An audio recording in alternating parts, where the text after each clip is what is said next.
பெண்களுக்கு முக்கியமாக சொல்லக்கூடிய விஷயம் என்ன தெரியுமா? வெள்ளிக்கிழமை நாளிலே ஒரு 10 ரூபாய்க்காச்சும் வீட்டில் உப்பினை வாங்கி வையுங்கள்.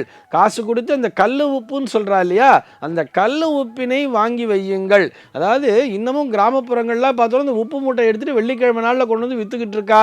ஆனால் நகர்ப்புறங்களிலே அந்த பழக்கம் என்பதே இல்லாமல் போய்விட்டது. நம்ம அதுவும் என்ன பண்ணுறோம், சால்ட்டுங்கிற பேரில் தூள் உப்பை தான் வாங்கிட்டு இருக்கோம். கல் உப்பு அப்படிங்கிறது இருக்கு இல்லையா, அந்த கல் உப்பிலே இயற்கையான முறையிலே கிடைக்கக்கூடிய அந்த கல் உப்பிலே மகாலட்சுமியினுடைய அம்சம் என்பது உண்டு. ஒவ்வொரு வெள்ளிக்கிழமை நாளுமே ஒரு 10 ரூபாய்க்கோ அல்லது 12 ரூபா ஒரு பாக்கெட் நினைக்கிறேன், அந்த மாதிரி வாங்கி வச்சுட்டேன்னா போகிறோம். வீட்டிலே செல்வ வளம் என்பது பெருகி கொண்டிருக்கும்.